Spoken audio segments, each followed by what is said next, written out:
recapping the Legacy Super Qualifier. Next on Eternal Turtles.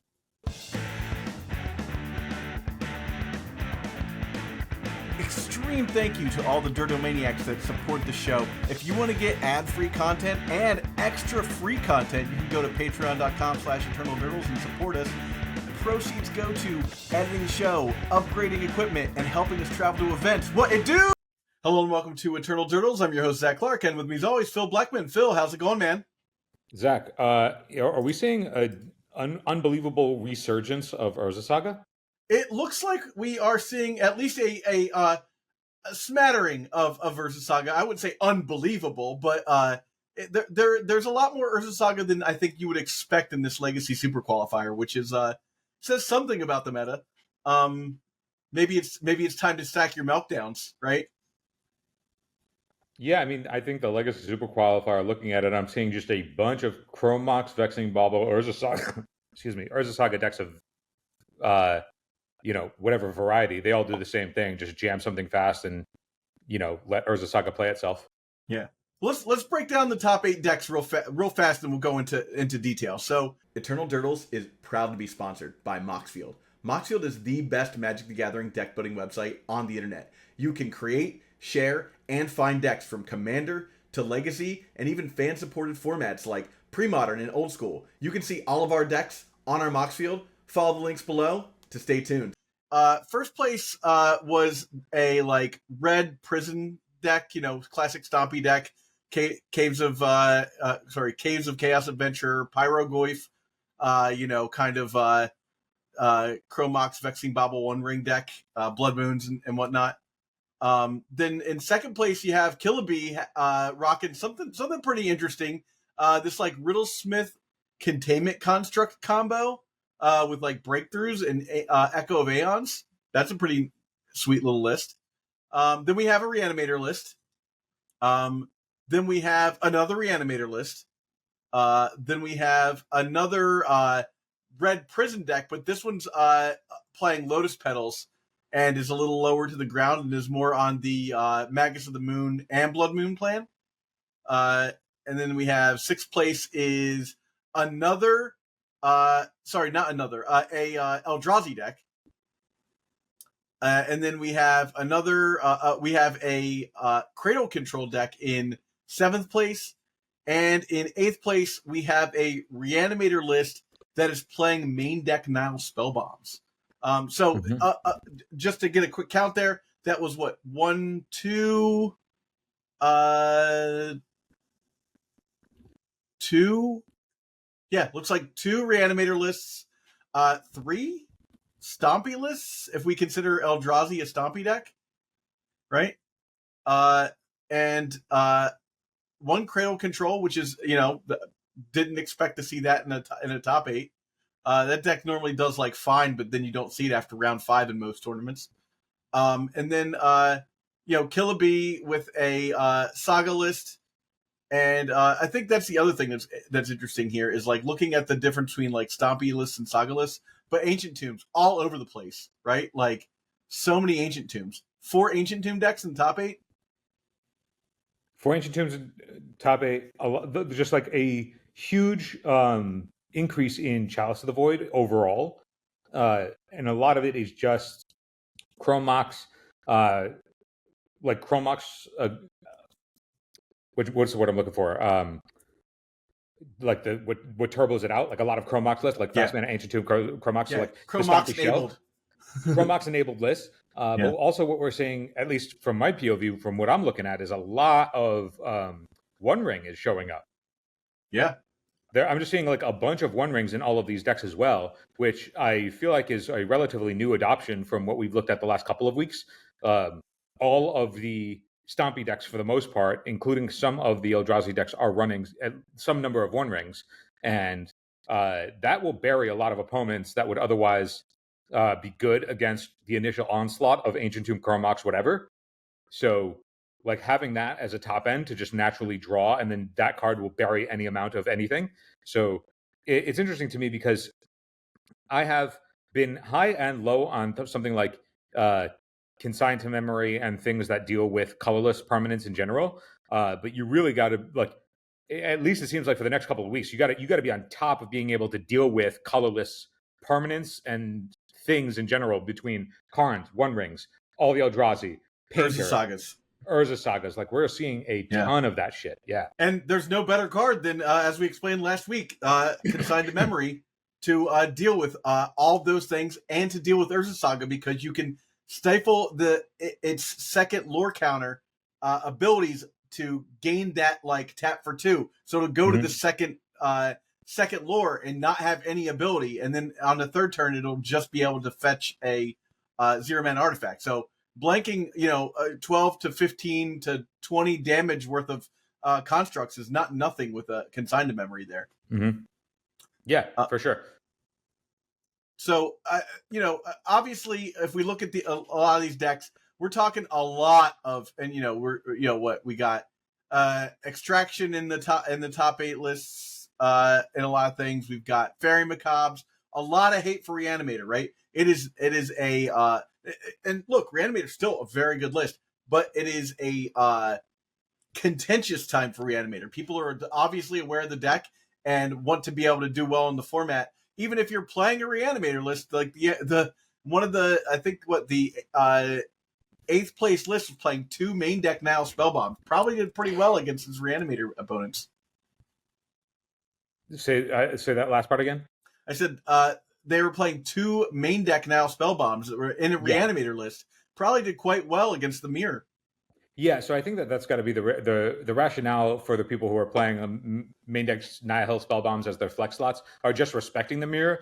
It is interesting though, because it's also got some game against all the Painter decks, between all the goblins and whatnot, but it actually feels like it's just a blank against the Eldrazi and other Stompy lists that don't really interact with their graveyard pretty much at all. So, but it's also interesting that the Eldrazi also has Kozilek's Command, which has the opportunity to interact pretty early on with the graveyard as well. So there's a lot of main deck, like casual main deck hate, because one of the top decks is just a Reanimate deck, and then the other top deck is a Painter deck that is leveraging the goblins. So we're seeing more main deck graveyard hate than I feel like we have in the past. Now, Nihil Spellbomb is going in and out, like we've seen that before, but we're seeing 2 copies, 3 copies in a bunch of these lists. Like people, like it is clearly top of mind for people to not let Reanimate resolve after turn 2. Yeah. It'll be interesting to see, because here's the thing about a list like that, right? With Consigned to Memory, it's triggered ability, so you're not going to be able to like stop the spell bomb either. Like if you're like trying to bring that in against as like a hedge, so that's not really going to work. So if you are a Reanimator list, you almost definitely want to side out your Reanimate package and go for that, like Harbinger of the Seas, Barrow Goyf plan. Bring in your fair creatures. If you're playing any deck, it's really weird to be able to have to like juke back and forth in your sideboard plan, but I think that's one of those things where like it's almost like playing rock paper scissors with your opponent. Like, do you take out your reanimation package? I feel like if I were to win game 1, I just keep my reanimation package in and see what happens. See if they think that I'm going to sideboard it out, and then just keep it in, right? If they decide that like, oh, this guy's going to side in all of his fair stuff and I'm going to play against the fair part of the deck, I just double down on the unfair side of my deck and see if that works. If I lose, I'm going to juke, right? But if I win, I'm just going to try the same thing over again. And then if they do that, you also just get to look and see if your opponent decides to go back to their sideboard. And if that happens, and in those early rounds, a lot of people aren't paying attention to what you're doing in game 3 as far as sideboarding. They're just like, oh, okay, shuffling up and presenting, if you go back to your board, especially if you know what's in their deck, right? And you go back to your board and you side in or out your reanimation package, knowing that they've got a bunch of blank cards in their deck, like you really got to think about this. I know this is not the first time I brought this up, but it's something I'm always saying is like making sure that you're going in and sideboarding every single game, whether or not you're taking anything out. When you're paying, $100 for a tournament, just play every single game as if you wanted to win it. And one of those things is like looking at your sideboard every single in between every game. Mm-hmm. Yeah, this is seeing this kind of data and then actually leveraging. Okay, if this is what the format's going to look like this month, so to speak, right? Like, Yeah. there's not going to be any changes between now and the major events coming up. This is the like if these are the lists that are doing well.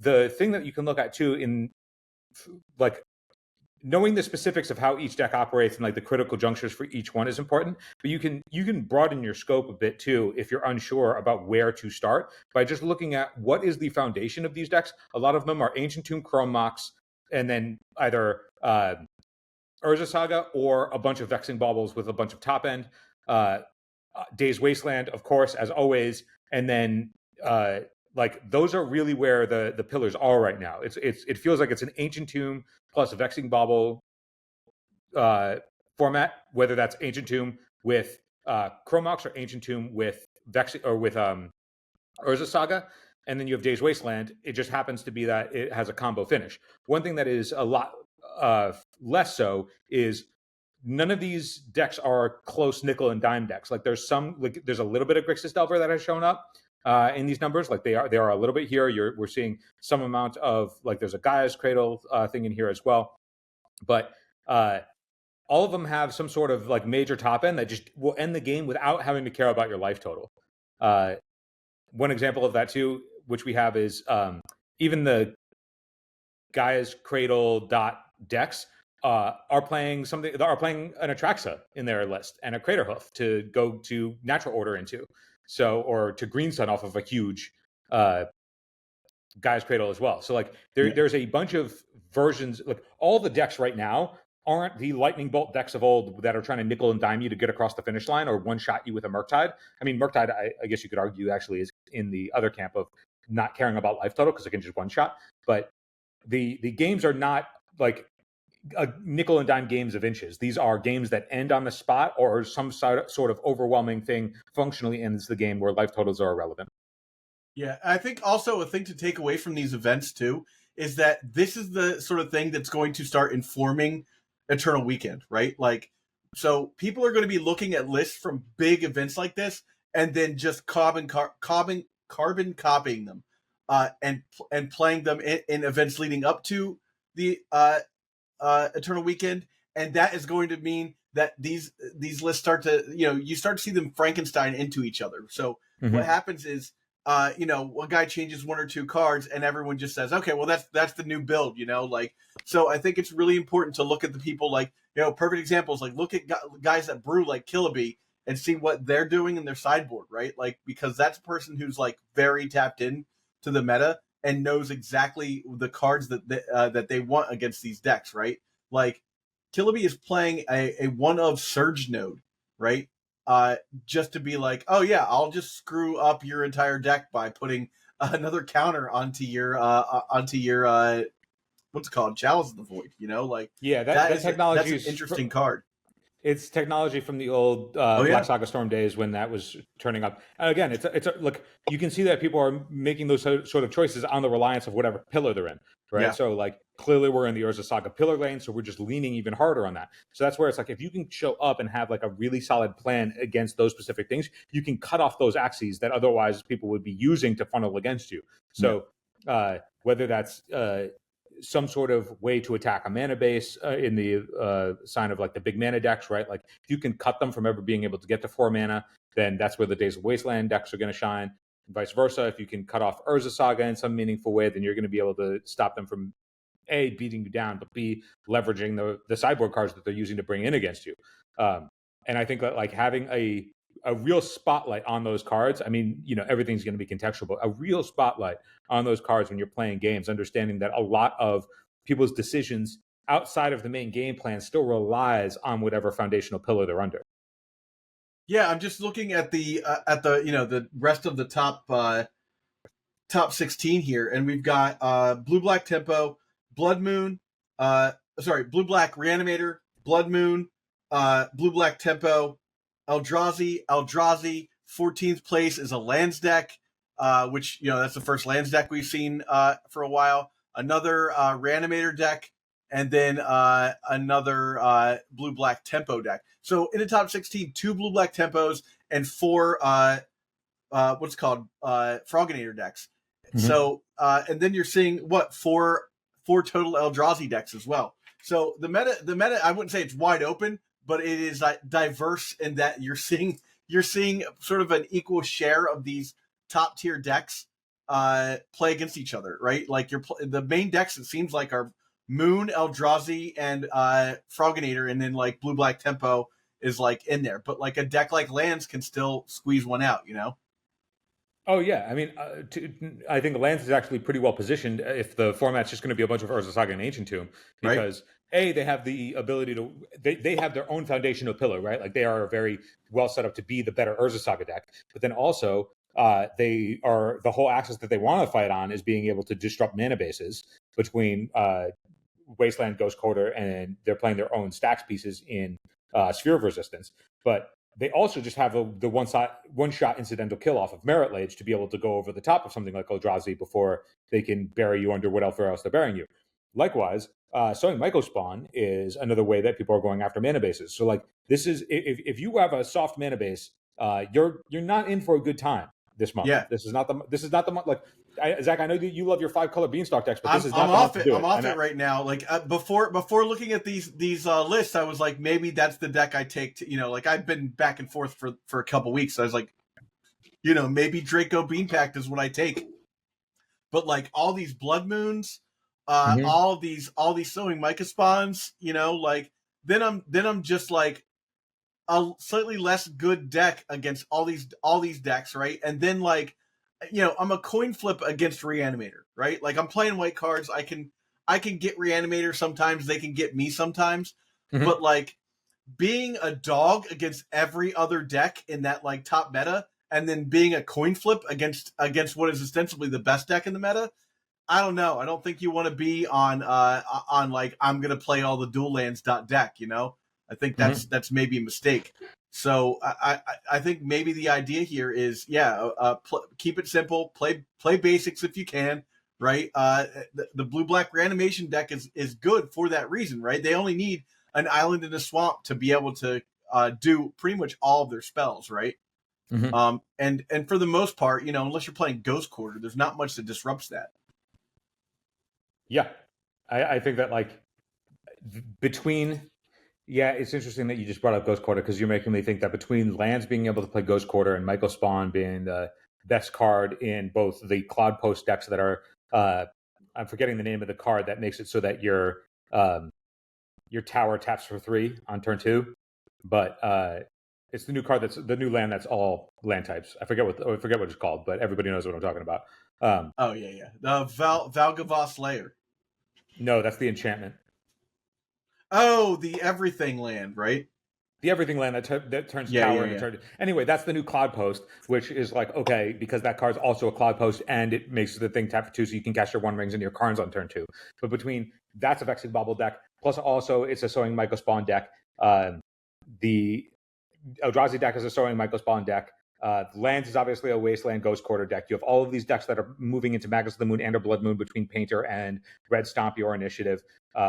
You have Days Wasteland out of like every single deck is just packing heat to disrupt mana bases, which is why it's also hard to go long. I mean, the only deck that I think is not doing any of that it didn't show up in this league, but I do expect it to see a bunch of play in paper at the upcoming events, both in Vegas and in Pittsburgh and for Eternal Weekend, is Nadu Breakfast. But Nadu Breakfast is also an Urza Saga deck with an I Win button and a bunch of I Win buttons in there. I picked up a lot of pieces for Breakfast this weekend, thinking maybe that was where I want to slot myself in and try and just try and pivot to that. Obviously, I got to put some practice in if I want to play that deck because I have never put it. Never shuffled it up. So that's the thing. Where like if I'm gonna be the rogue guy who plays that deck. And it seems like that right now is sort of a rogue deck. Like that's not a deck people are thinking about too hard right now. With but they should be. They certainly should be. I think I do think you're right. They should be. Like I'll give myself a pat on the back here. I think that was a good instinct to have because Orcish Bowmasters is at an all-time low in a meta where people are playing Eldrazi, right? Like, no one's gonna care if you do 1 damage to them when they draw a card, when they throw down a 3/3 that destroys a land and gets a land, and then follows up with a 4/4, or all of their Eldrazi get +1/+1. Like, that deck is just going to go way over the top of an Orcish Bowmaster. So playing a deck that capitalizes on the fact that maybe there are less Orcish Bowmasters being played right now at this juncture, right, might be the way to go. It's that juke plan I was talking about. Yeah, there's a juke plan. I would just be conscious that, like, these are results that are online, and I think online, I think we'll hedge a little bit differently. Like, I think that Nadu Breakfast is significantly underrepresented online because it is a horrible deck to have to click through with Nadu. Yeah. Like, so people will just choose not to do it online, even if they would choose to do it in paper, because you can demonstrate loops and just move faster dexterity-wise than you can. It's much easier to do that concede in real life. Whereas, like, your opponent will just concede to save clock time because you share a clock. Where online, if you're playing in an event, you're just going to let the person click themselves out and waste their clock, even though the game is 99% deterministically over. So I think that we see an underrepresentation in Breakfast because of how difficult it is to play online, because Nadu is such a disastrous mistake that it's not deterministic ever, even though it effectively is, right? Like, you're never coming back when your opponent is drawing 40 cards a turn, but like, until they can deterministically prove that you're dead, like, you're going to waste 8 minutes on their clock whenever they're doing whatever. So I would just be more prepared for that. I think, like, any list that you can see that people would play in paper that has an Urza Saga in it, you have to be prepared for it, because every single one of them will have a way to kill you incidentally while distracting you having to deal with the constructs, because they're both 8/8s. I'm actually talking about playing Cephalid Breakfast over Nadu Breakfast. In truth, I think that is the deck that is less likely to be hated out against. But the thing is like, you do have to worry about people playing like Fairy Macabre and stuff like that. Like, bro, it's the same. It's the same metrics. I think if you were to play Cephalid Breakfast, you'd just be voluntarily handicapping yourself into a worse version of the version that's better. Fair, which, yeah. Granted, like, the mana base is worse in Nadu, but like, the fact that Nadu gives you such a density of free wins constantly, like, you can jam a lot harder.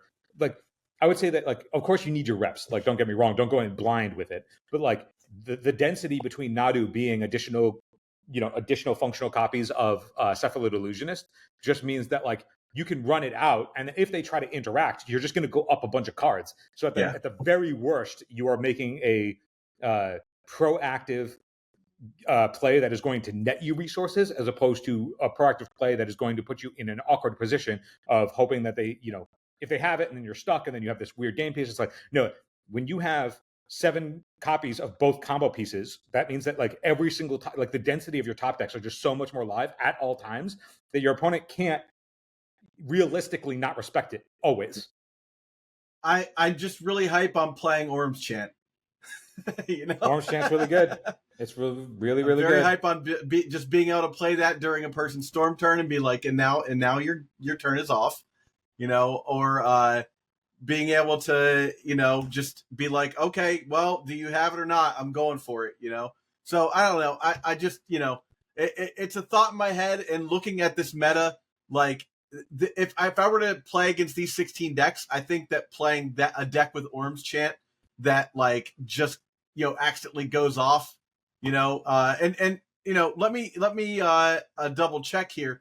Orm's Chant will stop abilities too, or will it only stop spells? Orm's Chant? Yeah. Been a minute. Orm's Chant says they can't cast spells. Yeah, let's double check that. Because it's not like Abeyance, where Abeyance just stops things from happening. No, well, Abeyance doesn't stop everything, but yes, Orm's Chant is just stop spells from being cast. And then you can kick it. See, that's almost like I'd rather play Abeyance there, because it draws a card, which will, wonderful or whatever. But it does stop activated abilities, and that would stop Fairy Macabre. Yes. Which is a card that everyone's playing right now. You can't counter that. So that's a real problem. So I think maybe... I don't know. I mean, if you want to counter it, like, I mean, that you can... There's some amount of play where, if, like, that is something that you really, really, really care about. I mean, you are an Urza Saga deck. You can play a Pithing Needle. It's true. Right. But you need that to get the Shuko out, dude. Yeah, but you're so dense between Shuko and Nomads on core that like that's It's the true. thing. Like if you just know like, oh, I'm You in a have third macabre ways. matchup, Yeah. so like my Urza Saga is going to get this other thing. Like at the end of the day, like Urza Saga is too good, so it's just going to solve all of your problems if you just decide to put whatever slot. It costs you one slot, Yeah. and then that card's going to be good against a bunch of things.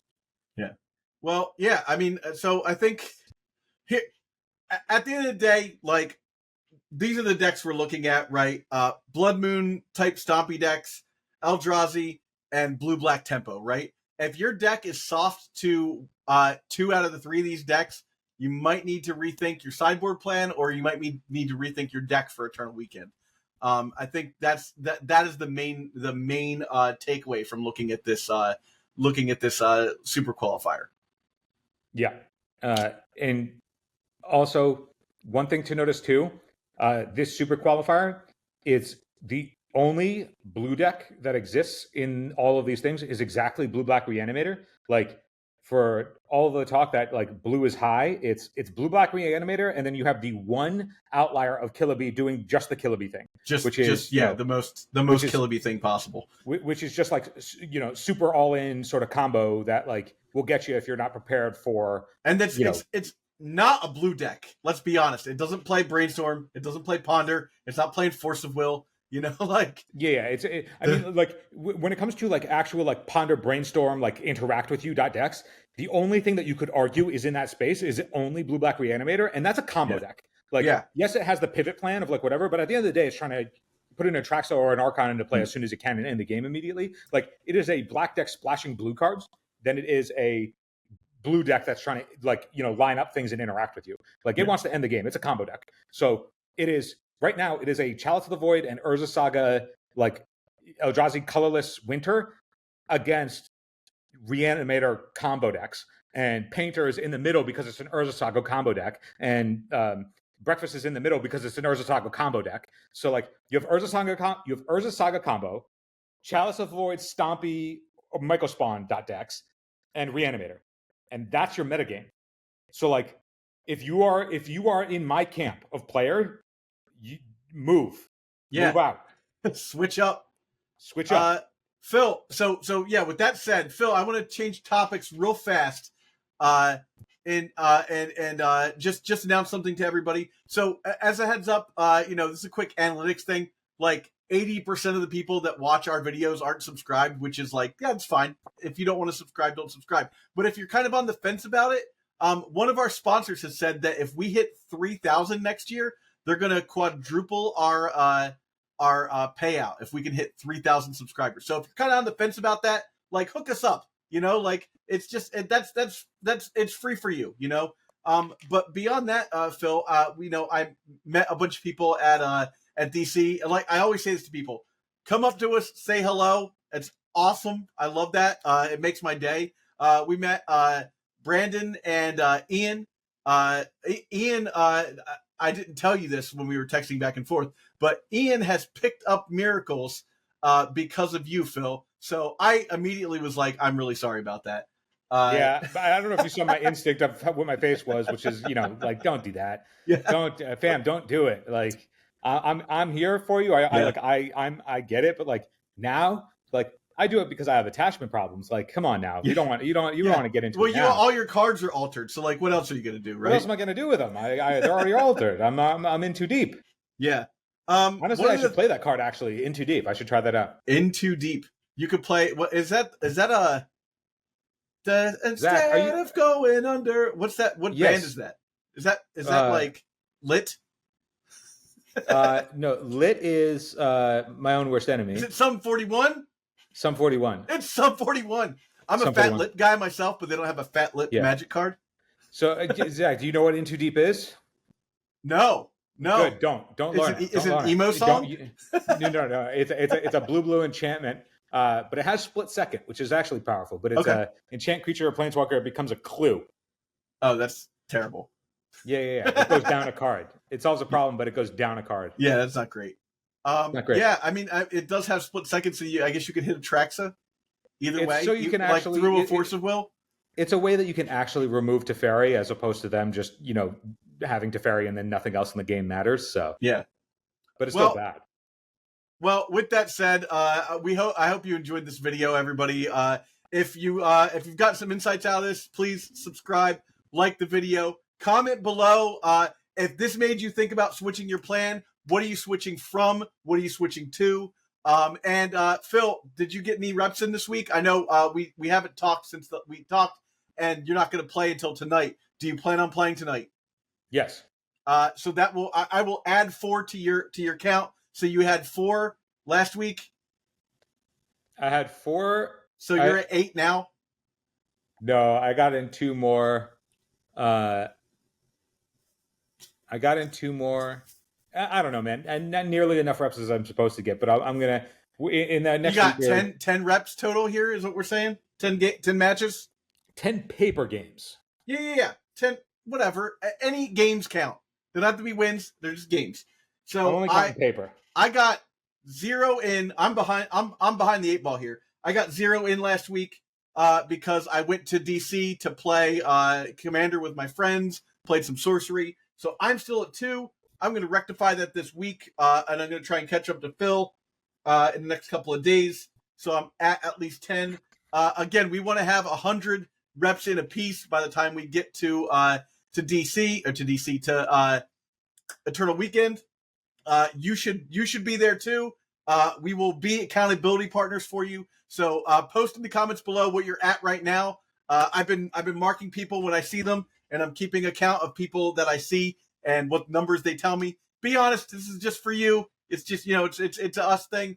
But I think checking in every week, commenting below, saying what you made, that helps. That helps just keep you honest and keep you on the track to be practiced up by the time we hit Eternal Weekend. So I think that's a huge thing. And with that said, have a good one, everybody. Before you go, I need some help. Please subscribe to this channel and do your part to help sustain the Legacy content ecosystem. Just subscribing to this channel goes a long way to reminding YouTube that people love and support this format. Now, if you really want to go the extra mile, you should think about supporting us through Patreon. Both the links for subscription and Patreon are right here. And if you're listening on an audio format, you can go to patreon.com/eternaldurdles. Thanks so much for watching.